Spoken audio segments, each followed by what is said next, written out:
ماجہ کی روایت ہے، نبی صاحب نے ارشاد فرمایا یخرج الناس من المشرق فیوطئون للمہدی، کہ مشرق سے لوگ نکلیں گے جو امام مہدی کی راہ کو ہموار کریں گے۔ اب سعودی عرب کے مشرق میں تو ہمارا ملک بنتا ہے، اس کا مطلب یہ کہ جس کو ہم وادی سندھ کہتے تھے نا پرانا، وہاں سے لوگ اٹھیں گے۔ یہ پاکستان اور افغانستان کے درمیان کا ایک علاقہ بنتا ہے۔ اللہ ایمان والوں کو یہاں سے اٹھائیں گے اور پھر وہ امام مہدی کے آنے کی راہ ہموار کریں گے۔ بیت المقدس 3 مرتبہ فتح ہوا۔ ایک مرتبہ عربوں نے فتح کیا حضرت عمر رضی اللہ عنہ کے زمانے میں بغیر لڑائی کے، کافروں نے چابیاں ہی حوالے کر دی تھیں۔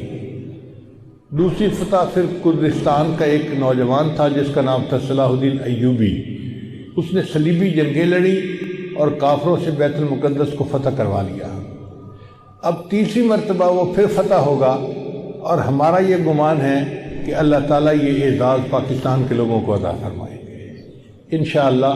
اس ملک کو اللہ نے بنوایا ہی اس لیے ہے کہ اس ملک سے اللہ تعالیٰ نے ایسی فوج اٹھانی ہے، ایسے لوگ اٹھانے ہیں کہ جو دین کے لیے اٹھیں گے اور امام مہدی کی راہ کو ہموار کر دیں گے، ان کے لشکر کے فوجی بنیں گے۔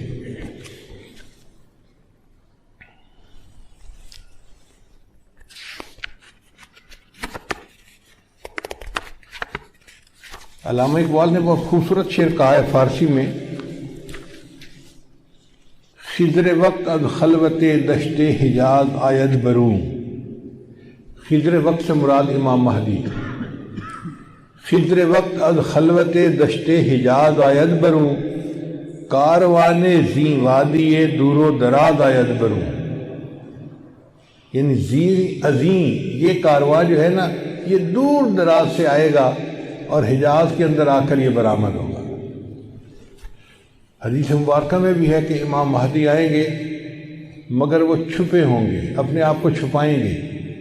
پہلے مدینہ طیبہ میں ہوں گے مگر وہ وہاں سے مکہ مکرمہ اس لیے آ جائیں گے کہ لوگ مجھے پہچان نہ لیں، چھپ رہے ہوں گے لوگوں سے کہ لوگ مجھے دیکھ نہ لیں، پہچان نہ لیں۔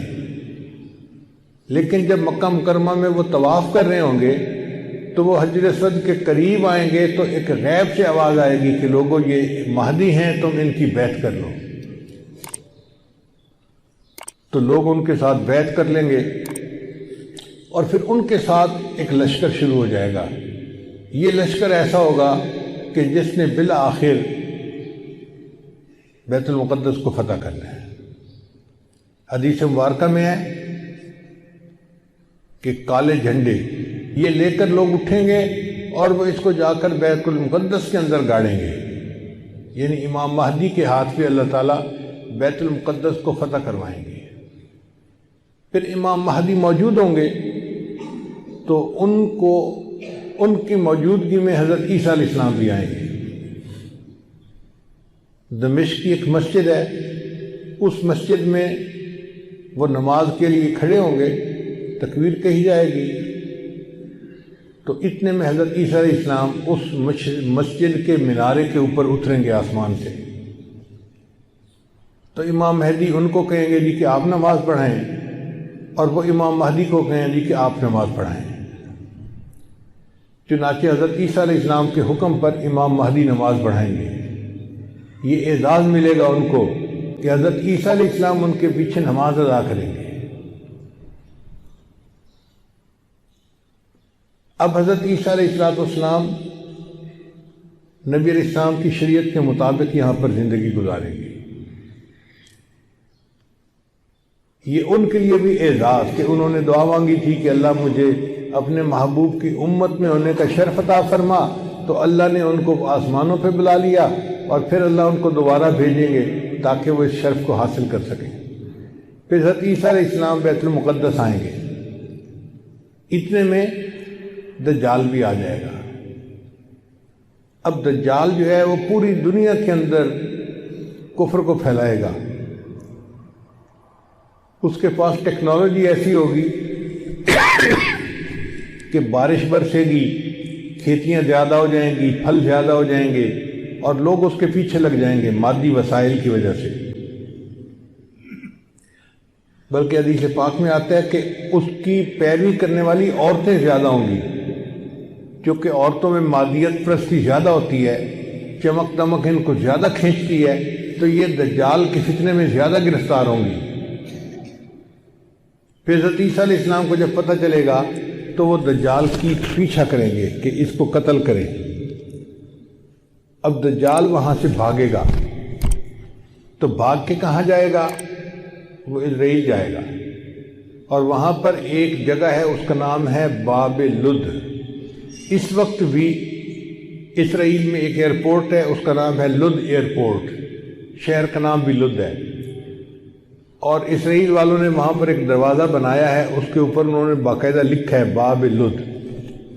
1400 سال پہلے نبی علیہ السلام نے فرما دیا کہ اس جگہ پر دجال پہنچے گا تو عیسیٰ علیہ السلام وہاں پر اس کو قتل کر دیں گے۔ بہت عرصہ میں یہ سوچتا رہا کہ دجال نے بھاگنا تھا تو کہیں پہاڑوں میں روپوش ہو جاتا، رشیا کے پہاڑ ہیں، دوسرے ملکوں میں پہاڑ ہیں، پہاڑی سلسلے تو بہت ہیں پوری دنیا میں، تو یہ مقام لد کا کیا معنی؟ بعد میں بات سمجھ میں آئی کہ لد کا جو ایئرپورٹ ہے نا وہ اسپیس پورٹ بھی ہے، یعنی وہاں سے جہاز بھی اڑتے ہیں اور وہاں سے خلائی گاڑیاں بھی اڑ کے خلا میں جاتی ہیں۔ اس کا مطلب یہ کہ دجال یہ چاہے گا کہ میں لد پہنچوں اور وہاں سے اسپیس شپ میں بیٹھ کے میں خلا میں چلا جاؤں، کیونکہ دنیا میں تو مجھے یہ نہیں چھوڑیں گے، تو میں یہاں دنیا سے چلا ہی جاؤں، تو اس کی کوشش یہ ہوگی کہ میں یہاں سے خلا میں چلا جاؤں، مگر اللہ تعالیٰ فضل فرمائیں گے اور عیسیٰ علیہ السلام اس کو اپنی فلائٹ لینے سے پہلے لد کے مقام پہ قتل کر لیں گے۔ پھر اس کے بعد عیسیٰ علیہ السلام بیت المقدس کے تخت پر بیٹھ کر پوری دنیا کے فیصلے کریں گے، پوری دنیا کی حکومت عیسیٰ علیہ السلام کے ہاتھ میں ہوگی۔ پھر عیسیٰ علیہ السلام صلیب کو توڑیں گے اپنے ہاتھوں سے، اور پھر یہود و نصارہ میں جو ان کی مخالفت کرے گا اس کو قتل کریں گے، حتیٰ کہ ایک ایسا وقت آئے گا کہ پوری دنیا میں ایک بھی بندہ غیر مسلم نہیں رہے گا، سارے مسلمان ہوں گے۔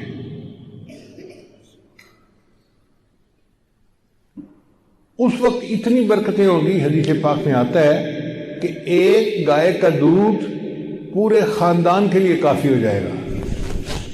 اب یہ بات تو سمجھ میں آتی ہے، آج ایسی گائے بن گئی ہیں جو 100 لیٹر دودھ دیتی ہیں ایک دن میں۔